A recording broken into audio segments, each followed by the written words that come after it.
This is Run 5 of the Final Fantasy V 4-Job Fiesta 2019. We are taking on the Seal Guardians, or the Crystals, the no-name enemies here in Act 2. The setup for this battle is not something I'm particularly proud of, partly because I was a little bit under-leveled in terms of AP and getting all of the relevant abilities around, and part of it was just me not thinking about certain phases of the battle. So you'll see times in this battle where only one or two characters have a relevant ability because we are kind of spread out in terms of what we can do. So right now we're getting haste to cast on everybody, so that's going to get everybody moving pretty quickly. The crystals have very, very, very high speed. They are susceptible to slow, and so the goal here for this part of the fight is to try to get slow to land on all of them. So I used slow 2 or Sloga to get a couple of them into slow status. But the other ones we're not getting slow on with slow 2 because slow 2 has a slightly lower accuracy rate. So usually it's worth it to cast slow 2 a time or two to see if you can get some slows on.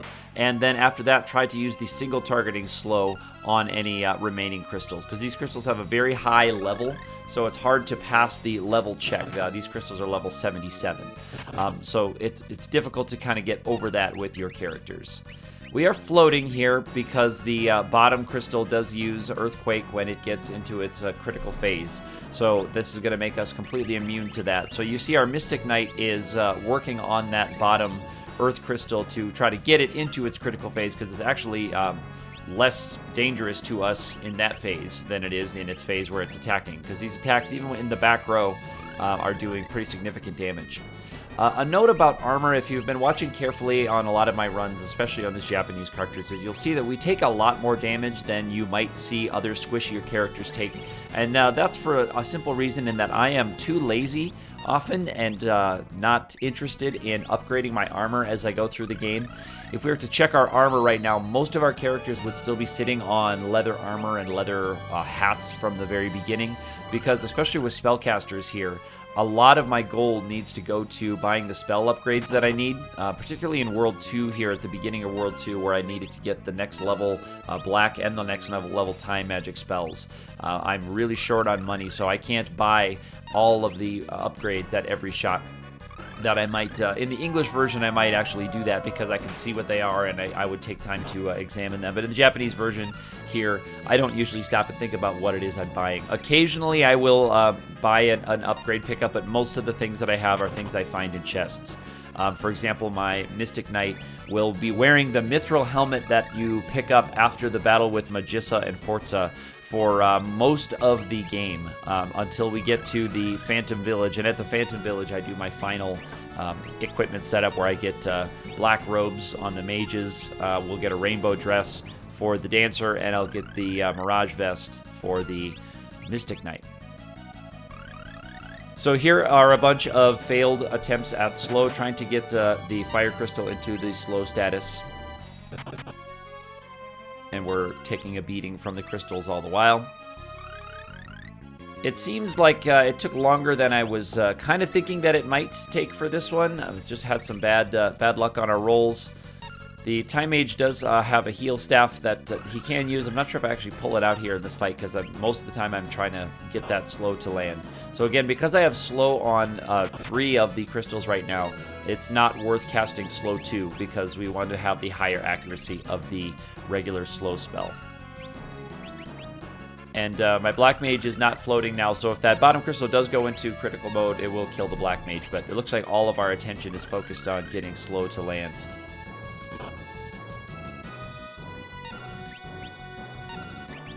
And the Mystic Knight looks like is just chilling. The Mystic Knight is hanging out. Probably the Mystic Knight should be, as I think back, should be attacking the Earth Crystal. There's no reason why we shouldn't be going on the offensive with that Earth Crystal, because it's already in slow status, and we can get it into its critical phase and then not take any more damage from it. So here we get slow to land on the top Fire Crystal here. So now we can actually start doing some damage and figuring out what we want to do here.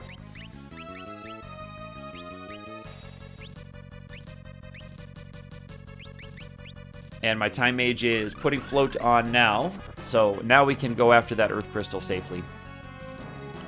And that's probably thinking back what my Mystic Knight should have been doing. Now we're going to have the Mystic Knight and the Dancer get up to the front. Now that the crystals are slowed and we are hasted, we have a pretty significant time advantage on everybody.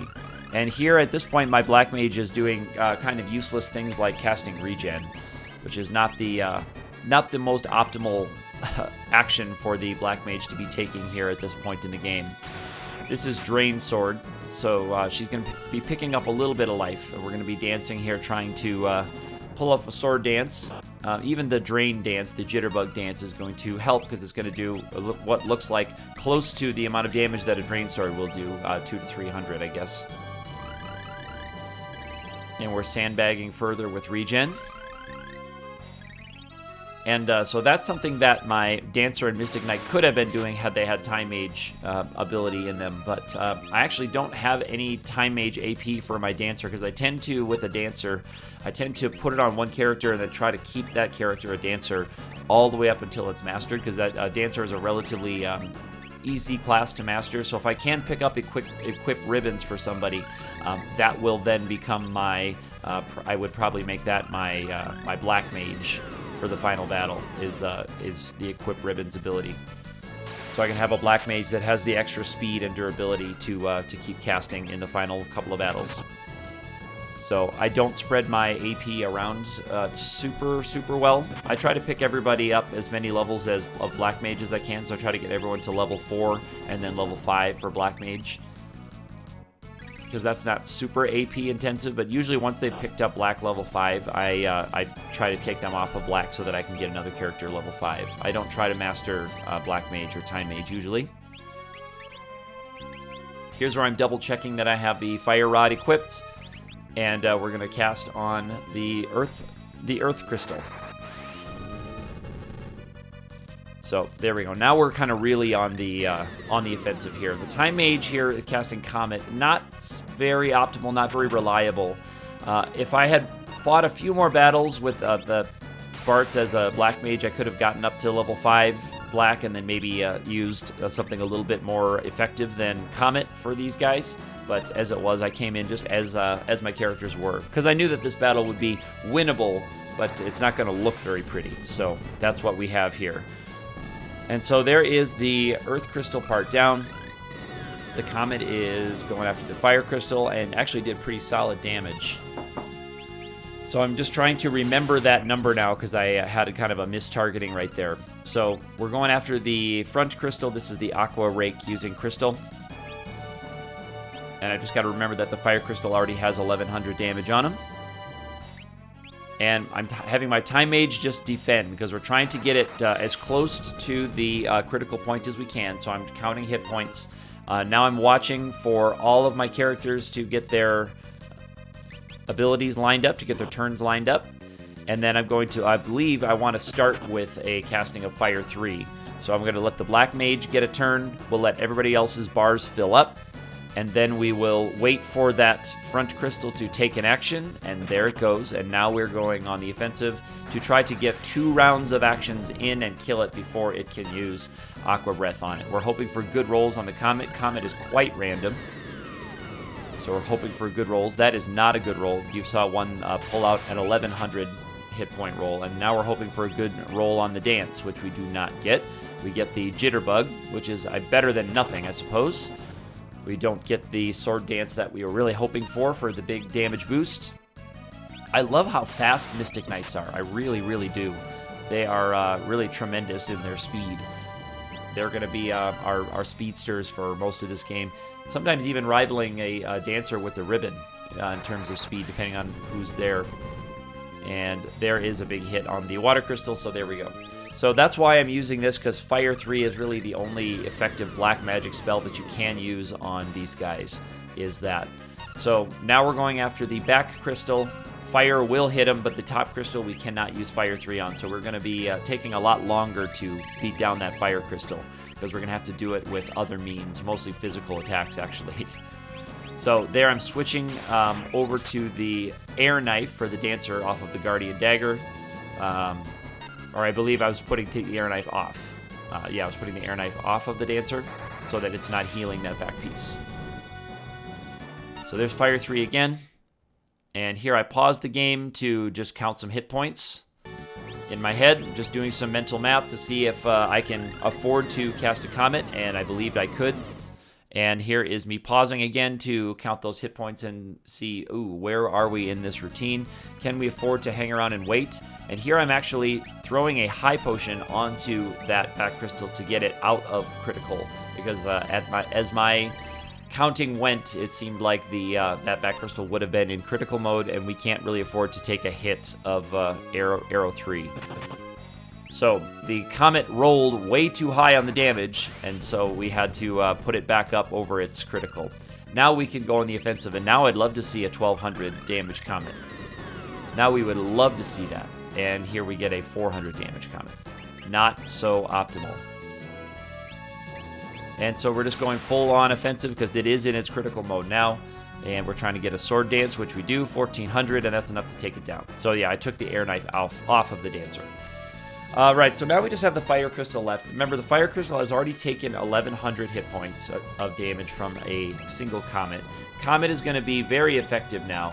And here you see some wasted actions because my Black Mage really can't do anything outside of just a piddly physical attack. And I did not check the algorithms guide before this fight, but I'm trying to see if I can land a temporary stop on him. That's what you'll see my Black Mage doing, really just because he has nothing else to do.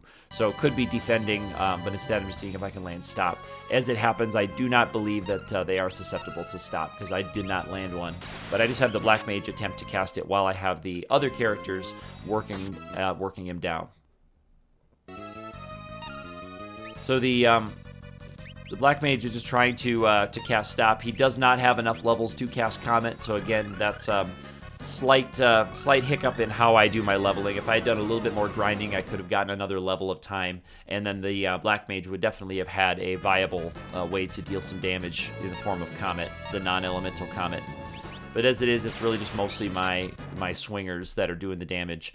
Now, in the critical phase of this crystal, I am going to have my mages swinging with air knives just to do as much damage as they can. And what I'm hoping for is that if we do eat a Fire 3, that my Mystic Knight will have enough hit points to survive, which she may or may not have enough hit points to survive. Having Lena be that is not great because she has a pretty low vitality rating as a base stat. But I'm hoping that she can survive it and then live long enough to cast Phoenix down on a Time Mage, and then have the Time Mage get a turn to cast Comet between. Because remember, we have the speed advantage. That thing is in slow status, and that was really the most critical one that we needed to be in slow status, I guess. But so we are slow right now. Or so the crystal is slow, we are fast. So the crystal is going to take a little bit longer to get a turn.